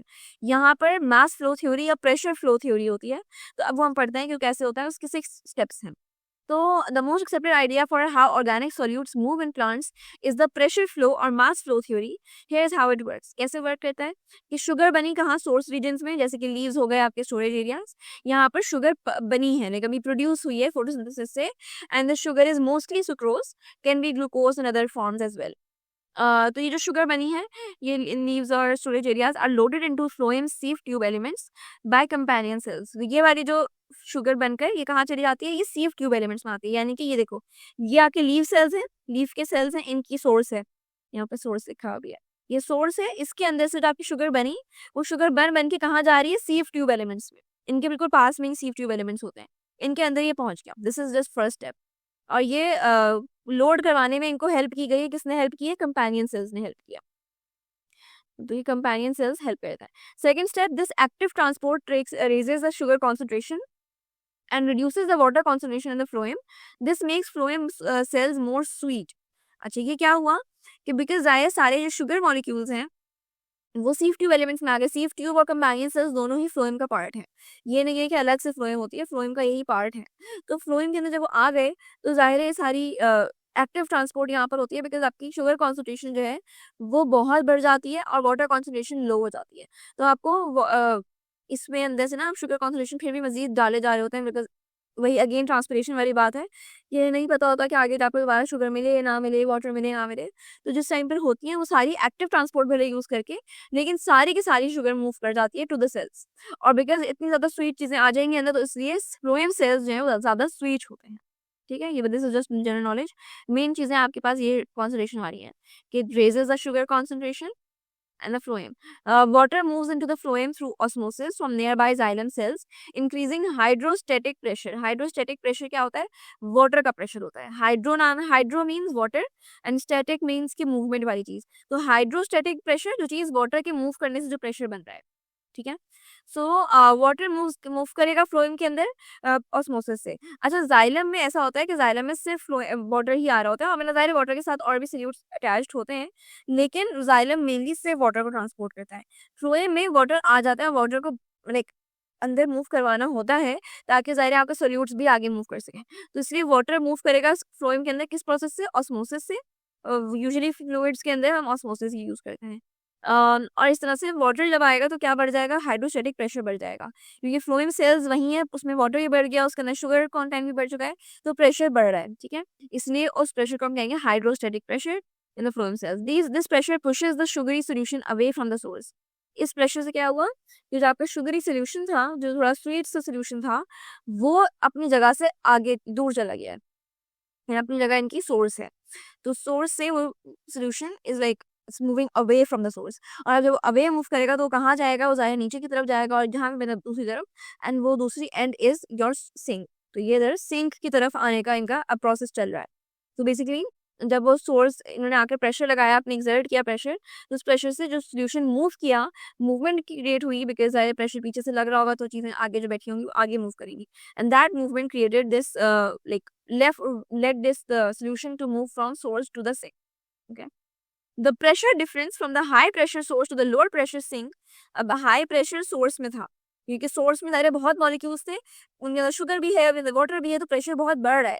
अब ऐसा समझो कि आप एक जगह पर पानी रोके हुए हैं, ठीक है, बहुत सारा पानी है, उसको एक छोटी सी चीज के थ्रू रोका हुआ है, तो वहां से पानी मतलब आगे प्रेशर एक्सर्ट करा होगा ना कि आगे बढ़ना है। अब वो आगे की तरफ जाएगा तो ज़रा सोर्स के अंदर प्रेशर ज़्यादा था, और सिंक वो जगह है जहाँ पे वो रिसीव कर रही है कि ओके ठीक है, अब पानी आ जाए, अब सोल्यूशन आ जाए, तो वो जगह वहाँ पे उनका अपने आप को अपना प्रेशर नहीं है, तो सिंक का जो प्रेशर है वो बहुत लो प्रेशर है, तो it is a lower pressure sink causes translocation. It's like water being pushed through a hose. तो मतलब वही बात है कि वाटर को मूव बिकॉज वाटर मूव कर रहा है, तो ये उसकी बस बात हो रही है। When a solution reaches the sink, like the root cells actively absorb the organic solutes. This make the phloem sap less sweet. तो अब यहाँ पर क्या हुआ कि अब रूट्स तक सोल्यूशन पहुंच गया है, रूट सेल्स वगैरह ने फौरन से एब्जॉर्ब करना शुरू किया ऑर्गेनिक सोल्यूट को, और इस तरह से आपका जो फ्लोएम सैप है वो कम स्वीट हो गया, क्योंकि यहाँ पर तो बहुत स्वीट था, यहाँ सारी सोर्स थी, अभी सारा शुगर मॉलिक्यूल्स वगैरह सब बड़े हुए थे, कॉन्सेंट्रेशन बढ़ी थी यहाँ पर, एंड ज़्यादा नीचे आने आने का इजीली यहाँ पर कम हो गई शुगर कॉन्सेंट्रेशन, तो इसलिए कम सोल्यूशन कम स्वीट होता है, और सारा मॉलिक्यूल्स आगे निकल भी जाते हैं, तो ज़ाहिर फ्लोएम इन इटसेल्फ कम रह गया ना स्वीट, बिकॉज जो शुगर वाला मॉलिक्यूल कंटेंट था, जो शुगर स्वीट कंटेंट था जो सारा आपका, वो तो आपने आगे भेज दिया, वो आगे रूट्स वगैरह में चला गया, वो आगे स्टेम्स हो, ब्रांचेस हो, अलग फ्रूट्स हो, उन तक पहुंच गया आपका शुगर सोल्यूशन। अब फ्लोएम इन इटसेल्फ कम स्वीट रह गया। ठीक है, the loss of solutes in phloem sap increases solute potential and water potential, causing water to flow back into the xylem tubes. तो वही बात हुई अगेन की, बिकॉज अब पोटेंशियल कम हो गया, अब वापस से शुगर का कंटेंट कम हो चुका है, वाटर कंटेंट कम हो गया फ्लोएम के अंदर, तो फिर से प्रेशर अब जो है ना, मतलब वापस से जाइलम जो है वो वाटर इसके अंदर डालेगा। तो वही जैसे ट्रांसपायरेशन में हो रहा था कि ऊपर से बिकॉज वाटर इवेपोरेट हुए चले जा रहा था, तो नीचे से वाटर की नीड बढ़ रही थी, यहाँ भी यही बात हो रही है, लेकिन थोड़ा अलग प्रोसेस है। तो बात यहाँ पे भी वही सेम है कि बिकॉज ऊपर जो सोल्यूट आपका पोटेंशियल था, ये जो मॉलिक्यूल्स थे उसके अंदर फ्लोएम के अंदर, वो बिकॉज निकल गए, तो उनके निकलने से एक फ्लो पैदा हुआ, और उससे अब जाइलम ट्यूब्स जो हैं वो फ्लोएम के अंदर वापस से पानी डाल देंगे, तो वापस पानी डालेंगी, फिर फ्लोएम जो है उस शुगर सोल्यूशन क्रिएट करेगा, और शुगर सोल्यूशन से अगेन वो सीफ ट्यूब एलिमेंट्स और कंपेनियन सेल से होते हुए सिंक में आ जाएगा। तो अगेन इसमें भी कंटिन्यूस प्रोसेस ही चल रहा होता है। So it's like a system of moving food and water around the plant, driven by differences in pressure and the needs of different plant parts. अब जहाँ पर ज़्यादा प्रेशर की कमी होगी तो उसमें हाई प्रेशर वाली जगह से इधर आ जाएगा, और जिन ज़रूरत है कि प्लांट के अंदर यहाँ पर फूड ज़्यादा हो, यहाँ पे शुगर ज़्यादा हो, यहाँ पे वाटर ज़्यादा हो, उसकी वजह से ये पूरी चीज़ चलती है। तो ट्रांसलोकेशन अगर पूछा जाए कि व्हाट टू मेन फैक्टर्स या व्हाट फैक्टर्स ड्राइव ट्रांसलोकेशन, तो आप उसमें क्या बताओगे? डिफरेंस इन प्रेशर, कि प्रेशर डिफरेंसेस थे कि कहाँ पर पहले कम प्रेशर, ज़्यादा प्रेशर, हाइड्रोस्टैटिक प्रेशर बढ़ा था, वहाँ से वाटर मूव किया, वो चीज़ें। And the need of different plant parts, कि डिफरेंट जगहों की जो नीड्स हैं, डिफरेंट पार्ट्स ऑफ प्लांट की, उनकी जो नीड्स है उसके हिसाब से ये चीज़ें जाती हैं। ठीक है, अब यहाँ से मैकेनिज्म ऑफ ट्रांसलोकेशन पढ़ लिया है। अभी तो दोबारा हम डायग्राम के साथ देख लेते हैं। देखो ये सोर्स है, सोर्स में क्या मतलब हुआ कि लीव्स हैं जहाँ पर शुगर अभी बन रही है, जहाँ शुगर अभी है, मौजूद है जहाँ पे, तो वो शुगर यहाँ पर है। This is your source. In source में बहुत सारे सुक्रोज मॉलिक्यूल्स हैं।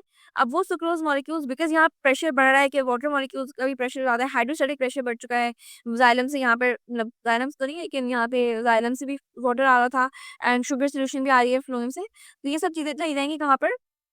फ्लोएम की सीव ट्यूब एलिमेंट्स के अंदर। और सीव ट्यूब में का काम क्या होता है? सॉरी, ये गुजरेंगी कहाँ से? This happens through companion cells.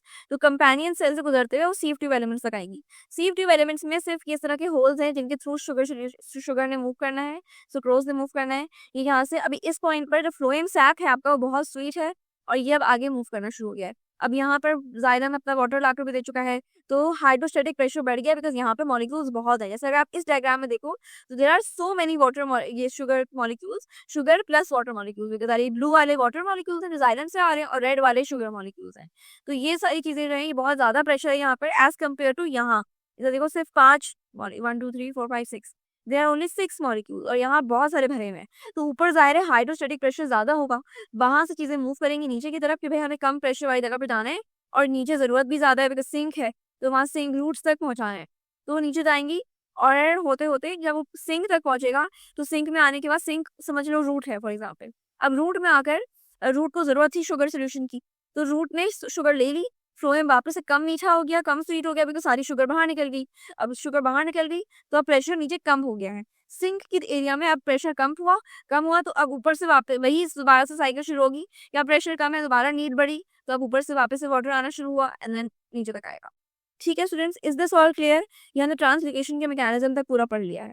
ठीक है, यानी कि water molecules and sugar solution, organic solutes, ये सारी चीजें हमने क्लियर। तो उम्मीद है अब आपको है ना ये टॉपिक समझ आ गया होगा। हमने सारे के सारे सब्जेक्ट्स और सारे के सारे चैप्टर्स के हमने नोट्स डाले हुए हैं, लेक्चर्स डाले हुए हैं। इधर कमेंट सेक्शन में चले जाओ, नोट्स पढ़े हुए हैं, लेक्चर्स पढ़े हुए हैं, गेस्ट पेपर भी हम आपको दे रहे हैं, और इंपॉर्टेंट चीजें भी बता रहे हैं, ताकि आपको है ना एग्जाम की डेट्स भी पता चल जाए और आपका एग्जाम मिस ना हो जाए। सारी चीजें हमने कमेंट सेक्शन में डाली थी, वहां से है ना जाके वसूल कर लो उसको। तो आप देख रहे हो कि हमारी इतने सारे बच्चे हैं जिनके 90% ज्यादा मार्क्स आए। क्यों? सवाल देने के साथ साथ हम सिखाते हैं कि भाई आंसर कैसे लिखते हैं। आंसर लिखने का एक तरीका होता है, वो तरीका हम सिखाते हैं सिर्फ और सिर्फ हमारी बैच वाले बच्चों को, इसलिए हमारे इतने सारे बच्चे हैं जिनके 90% ज्यादा मार्क्स आए हैं। तो अगर आप भी हमारी बैच ज्वाइन करना चाहते हैं ताकि आपके भी 90% से ज्यादा मार्क्स आए, तो हमारी बैच खुली है। इस व्हाट्सएप नंबर पे हमें मैसेज कर लो, आपको ये सारी चीजें मिल जाएंगी। हम आपको सिखाएंगे कि भाई आंसर कैसे लिखते हैं। टॉपर बच्चे जो 90% ज्यादा मार्क्स लाते हैं वो आंसर कैसे लिखते हैं, ताकि एग्जामिनर मार्क्स काट ही ना सके, ताकि वो एग्जामिनर बोले भाई ये लो फुल मार्क्स। हमें इस व्हाट्सएप नंबर पे मैसेज कर लो और हम आपको ऐड कर लेंगे हमारी बैच में, और फिर आप भी है ना 90% से ज्यादा मार्क्स ला सकते हैं।